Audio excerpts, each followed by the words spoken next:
ಇಡೀ ದೇಶವನ್ನ ಒಂದು ಟೆಸ್ಟ್ ಕೂತ್ಕೊಂಡು ಎಕ್ಸಾಮ್ ಬರೆಸ್ತಾ ಇದ್ದಾರೆ.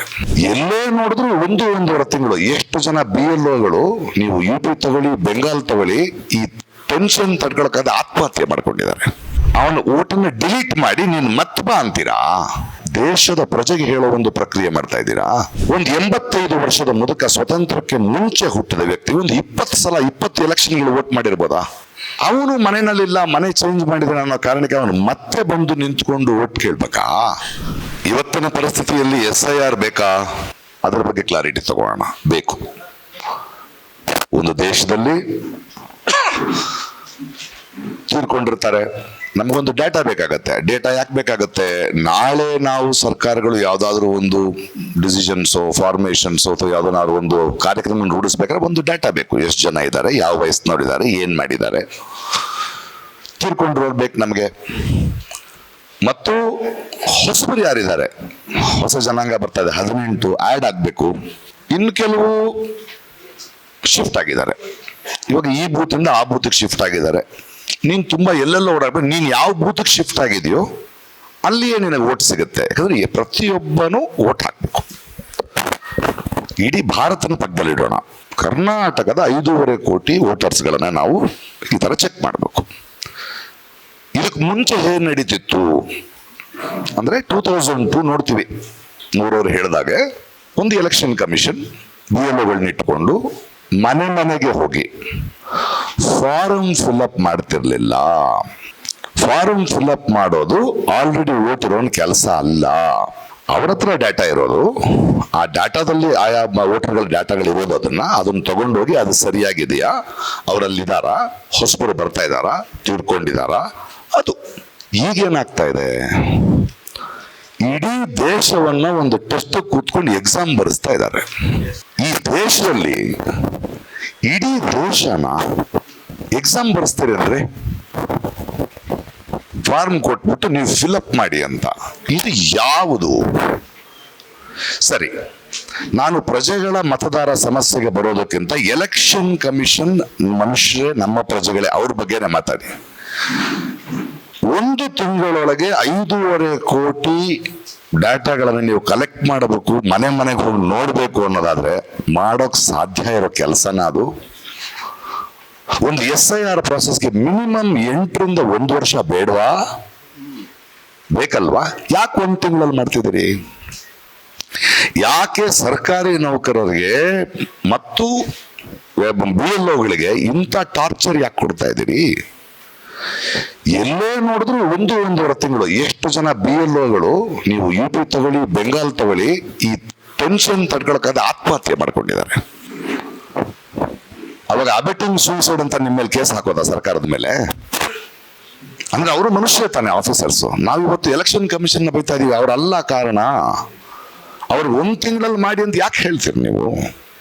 ಎರಡನೇದು, ಈ ದೇಶದಲ್ಲಿ ಒಂದು ಮನೆಯಲ್ಲಿ ಒಬ್ಬನು ಯಾಕೆ ಆಬ್ಸೆಂಟ್ ಆಗಿರ್ತಾನೆ, ಯಾಕೆ ಮನೆ ಚೇಂಜ್ ಮಾಡಿರ್ತಾನ್ರಿ? ಒಬ್ಬ ಪ್ರಜೆ ಯಾಕೆ ಆಬ್ಸೆಂಟ್ ಆಗಿರ್ತಾನೆ? ಕೆಲಸ ಇದೆ. ಒಬ್ಬ BLO ಒಂದು ಫ್ಲಾಟ್ ನಲ್ಲಿ ಒಂದು 100 ಮನೆ ಇದ್ರೆ ಅವ್ನು ಎಷ್ಟು ದಿನ ಬೇಕ್ರಿ ಅಷ್ಟು ಫ್ಯಾಮಿಲಿ ನೋಡಕ್ಕೆ? ಬೆಳಿಗ್ಗೆ ಹೋಗ್ಬೇಕು, ಒಂದು ಮನೆಗೆ 5 ಊಟದ ಫಾರ್ಮ್ ಕೊಡ್ಬೇಕು, ಅಥವಾ ಫಾರ್ಮ್ನಲ್ಲಿ ಫಿಲ್ಅಪ್ ಮಾಡ್ಬೇಕು. ಹೋದಾಗಿಲ್ಲ ಅಂದ್ರೆ 1 ವಾರದ ಕೆಲಸದ ಮೇಲೆ ಹೋಗಿರ್ಬೋದು. ಆ ಮನೆ ಹೆಣ್ಮಗಳು ತವರು ಮನೆಗೆ ಇದಕ್ಕೆ ಹೊರಗೆ ಹೋಗಿರ್ಬೋದು. ಒಬ್ಬ ಮುದುಕಿ ಇರ್ತಾಳೆ, ಅವಳು ಗೊತ್ತಿಲ್ಲದೆ ಇರ್ಬೋದು. ಇಲ್ಲ ಅಂದ ತಕ್ಷಣ ಆಬ್ಸೆಂಟ್. ಅವನ ಆಬ್ಸೆಂಟ್ ಆದ್ಮೇಲೆ ಅದು ಅವನ ತಪ್ಪ? ಅದು ಕ್ರೈಮಾ? ಅವನ ಓಟನ್ನ ಡಿಲೀಟ್ ಮಾಡಿ ನೀನು ಮತ್ ಬಾ ಅಂತೀರಾ? ಅವನ ಓಟನ್ನ ಡಿಲೀಟ್ ಮಾಡಿ ನೀನ್ ಮತ್ ಬಂದು ನೀನ್ ಪ್ರೂವ್ ಮಾಡುವಂತ ದೇಶದ ಪ್ರಜೆಗೆ ಹೇಳೋ ಒಂದು ಪ್ರಕ್ರಿಯೆ ಮಾಡ್ತಾ ಇದ್ದೀರಾ? ಈ ದೇಶದ ಬಡತನದಲ್ಲಿ ಎಷ್ಟು ಜನ ಸ್ವಂತ ಮನೆಯಲ್ಲಿದ್ದಾರೆ? ಮಧ್ಯಮ ವರ್ಗ. ಮನೆ ಚೇಂಜ್ ಮಾಡ್ತಾ ಇರ್ತಾರೆ. ಮನೆ ಚೇಂಜ್ ಮಾಡಿರೋ ಕಾರಣಕ್ಕೆ, ಅದನ್ನ ನಿಮಗೆ ತಿಳಿಸಿಲ್ಲ ಅನ್ನೋ ಕಾರಣಕ್ಕೆ ಡಿಲೀಟ್ ಮಾಡ್ಬಿಡ್ತೀರಾ? ಈ ಪ್ರಶ್ನೆ ನಾವು ಡಿಲೀಟ್ ಮಾಡಿಲ್ಲ, ಪರ್ಮನೆಂಟ್ಲಿ ಶಿಫ್ಟೆಡ್ ಅಂಡ್ ಶಿಫ್ಟೆಡ್ ಅಂತ. ಪರ್ಮನೆಂಟ್ಲಿ ಶಿಫ್ಟೆಡ್ ಅಂತ ನೀವು ಬರೆದು ಅವನು ಮತ್ತೆ ವೋಟರ್ ಆಗ್ಬೇಕಾದ್ರೆ ಅವನು ಫಿಲ್ ಮಾಡ್ಬೇಕಾಗಿರೋ ಫಾರ್ಮ್ ಯಾವುದು? Form number 6. ಫಾರಂ ನಂಬರ್ 6 ಸಾಂವಿಧಾನಿಕವಾಗಿ ಕಾನ್ಸ್ಟಿಟ್ಯೂಷನಲಿ ಎಲೆಕ್ಷನ್ ಕಮಿಷನ್ ಹತ್ರ ಇರೋದು ಹೊಸ ಓಟ್ಗಳನ್ನ ಸೇರ್ಪಡೆ ಮಾಡೋದಕ್ಕೆ ಹೊರತು ಹಳೆ ಓಟ್ಗಳನ್ನ ಮಾಡೋದಕ್ಕಲ್ಲ. ಅಂದ್ರೆ ಅವನು ಫಾರ್ಮ್ ನಂಬರ್ 6 ಮೊದಲಿಂದ ತಗೊಂಡ್ಬರ್ಬೇಕು. ಅವನು ಆ ಫಾರ್ಮ್ ನಂಬರ್ 6 ಆಗೋ ಪ್ರಕ್ರಿಯೆಯಲ್ಲಿ ಗ್ಯಾರಂಟಿ ಇಲ್ಲ. ಯಾರು ಆಬ್ಸೆಂಟ್ ಆಗಿದ್ದಾರೆ?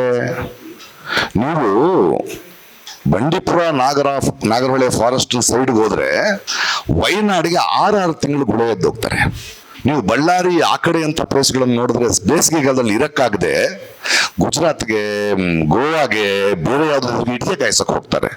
ನೀವು SIR ಸ್ಟಾರ್ಟ್ ಮಾಡಿದ್ ಗೊತ್ತಿಲ್ಲ ಅವ್ರಿಗೆ. ಅವ್ರ ಓಟ್ಗಳಿದೆ, ಅವ್ರು ಹೋಗಿದ್ದಾರೆ ಅನ್ನೋ ಕಾರಣಕ್ಕೆ ಡಿಲೀಟ್ ಹೆಂಗ್ ಮಾಡ್ತೀರಿ? ಅವನು ಮತ್ತೆ ಬಂದು ನಿಂತ್ಕೋಬೇಕು. ಅಂದ್ರೆ ಇವತ್ತು ಸರ್ಕಾರ, ದೇಶ ನಡೆಯುತ್ತಿರುವುದು ಪ್ರತಿಯೊಬ್ಬ ವ್ಯಕ್ತಿ ದುಡಿತಿರುವ ಅವನ ಬೆವರು ಹಣದಲ್ಲಿ ಅವನ ಮನೆಯನ್ನು ನೋಡಿಕೊಂಡು ಸರ್ಕಾರಕ್ಕೆ ಟ್ಯಾಕ್ಸ್ ಕಟ್ತಾನೆ. ಒಂದು ಮುಲ್ಕಿಪಟ್ಟಣ ತಗೋಬೇಕಂದ್ರೆ ಅವನು ಟ್ಯಾಕ್ಸ್ ಯಾಕೆ ಕಟ್ತಾನೆ? ನೀವು ಸರ್ಕಾರ ನಡೆಸಿ, ನೀವು ಪೊಲೀಸ್ ಡಿಪಾರ್ಟ್ಮೆಂಟ್ ನಡೆಸಿ, ನೀವು ಎಲೆಕ್ಷನ್ ಕಮಿಷನ್, ನಿಮ್ಮೆಲ್ರಿಗೂ ಸಂಬಳ ಕೊಡ್ತಿರೋದು ಅವನು. ಇವತ್ತು ಭಾರತ ದೇಶದಲ್ಲಿ ನೀವು ಸಾಮಾಜಿಕ ನ್ಯಾಯ ತಂದ್ರ, ಎಲ್ರಿಗೂ ಕೆಲಸ ಕೊಟ್ರ ಇಲ್ಲ. ಬಟ್ ಅಂಬೇಡ್ಕರ್ನ ಕಾನ್ಸ್ಟಿಟ್ಯೂಷನ್ ಅಲ್ಲಿ ಒಬ್ಬರಿಗೆ ಒಂದು ಮತ, ಅದು ಅವನ ಹಕ್ಕು, ಅದೊಂದೇ ಅವನ ಪವರ್. ಆ ಪವರ್ ಇಂದ ಅವನು ಆರಿಸಿದ ಸರ್ಕಾರ ಚೆನ್ನಾಗಿ ಕೆಲಸ ಮಾಡಿದ್ರೆ ಮತ್ತೆ ವೋಟ್ ಮಾಡ್ತಾನೆ, ಇಲ್ಲ ಅಂದ್ರೆ ಇಳಿಸ್ತಾನೆ. ಅದೊಂದೇ ಅವನ ಹತ್ರ ಇರೋ ಹಕ್ಕು.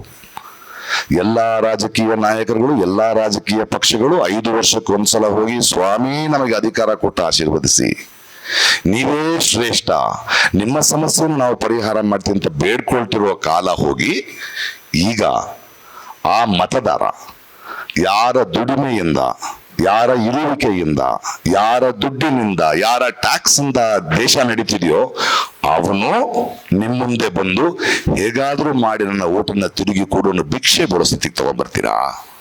ಒಂದು 85 ವರ್ಷದ ಮುದುಕ, ಸ್ವತಂತ್ರಕ್ಕೆ ಮುಂಚೆ ಹುಟ್ಟಿದ ವ್ಯಕ್ತಿ, ಒಂದು 20 ಎಲೆಕ್ಷನ್ಗಳು ವೋಟ್ ಮಾಡಿರ್ಬೋದಾ? ಅವನು ಮನೆಯಲ್ಲಿಲ್ಲ, ಮನೆ ಚೇಂಜ್ ಮಾಡಿದಾನೆ ಅನ್ನೋ ಕಾರಣಕ್ಕೆ ಅವನು ಮತ್ತೆ ಬಂದು ನಿಂತ್ಕೊಂಡು ವೋಟ್ ಕೇಳ್ಬೇಕಾ? 2008 ಎಲ್ಲಿ ವೋಟ್ ಮಾಡಿದೆ, 2 ಎಲ್ಲಿ ವೋಟ್ ಮಾಡಿದೆ, ನನ್ನ ತಾಯಿ ಎಲ್ಲಿ ವೋಟ್ ಮಾಡಿದ್ಲು, ನನ್ನ 10ನೇ ಸರ್ಟಿಫಿಕೇಟ್ ಅಂತ. ಅಂದ್ರೆ ಒಂದು ಇಡೀ ದೇಶವನ್ನ, ಪ್ರಜೆಗಳನ್ನ ಹೌ ಆರ್ ಯು ಟ್ರಾಮಟೈಸಿಂಗ್? ಇದರ ಹಿಂದಿರುವ ರಾಜಕೀಯದ ಹುನ್ನಾರ ಏನು? ನಿಮ್ಮ ಅನಿಸಿಕೆ ಏನು? ಅಥವಾ ನಿಮಗಿರುವ ಸಂತೋಷ ಏನು? ಕರ್ನಾಟಕಕ್ಕೆ ಇನ್ನು 2.5 ವರ್ಷ ಇದೆ ಎಲೆಕ್ಷನ್ಗೆ. ತಗೊಳ್ಳಿ 1 ವರ್ಷ.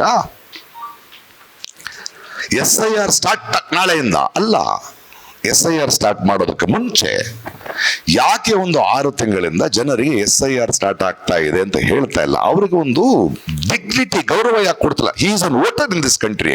ಈ ದೇಶದ ಪ್ರಜೆ.